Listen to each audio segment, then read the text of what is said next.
Jago Bits. Kafamız kıyak, yaşıyoruz ve yaşıyoruz mahallemizde. Kafamız kıyak, köşeler dolu ve gözler fırı semtimizde. Kafamız kıyak, yaşıyoruz ve yaşıyoruz mahallemizde. Kafamız kıyak, köşeler dolu ve gözler fırı semtimizde. Sokağımızda polis, ya gecemiz hapis. Ütopyamız var içinde, kafamız halis. Cepler doluyacak şu an, gelirimiz sabit. Kafamız birden durur ama eller pratik. Sizleri tanıyorum, bizim kadar olamazsınız lan paramatik. Garantiniz yok bize karşı, tayfam geniş ve silahlar otomatik. Uzaktan bakınca yorgunuz ama geceleri hızlı ve atik. Legal görünenler illegallerdir, olma sakın panik.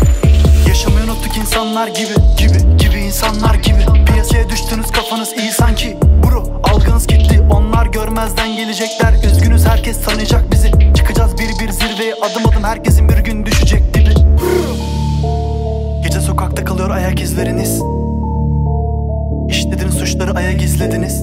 Ya böyle olmasını siz seçtiniz.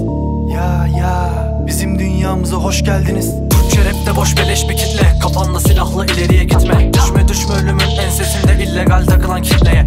Bunu düşleme, bunu isteme, karşı gelebilirsin boktan sisteme. Her şey istediğin gibi değilse sar başa, bu senin elinde. Bu sokaklarda döner değirmen, an meselesi karşınızda belirmem. Uğraşmayın boşuna, iş delirmem. Ben yanıyordum siz sönerken. Kimine ödülken kimine ceza bu. Birileri görürken birileri sustu. Sığındığın meskenen haberler uçtu ve içimizi kapladı kuşku. İçimizi kapladı kuşku. İçinizi kapladı boşluk. İçimizi kapladı kuşku. İçimizi kapladı kuşku. Kimileri ölürken kimine nefes bu. Birileri görünmez, birileri puslu. Sardığın yerlerden kinini kustun ve içini deştin, o puştun.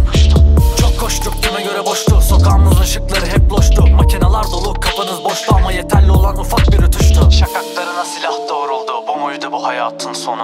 Böylesi boktan bir ölüm mü, seni titreten tek korku? Sokaklarımız pislik dolu, nedir bu işlerin oluru? Ölüme sarılıp vazgeçmek mi, yoksa onu yenen özgür bir son mu?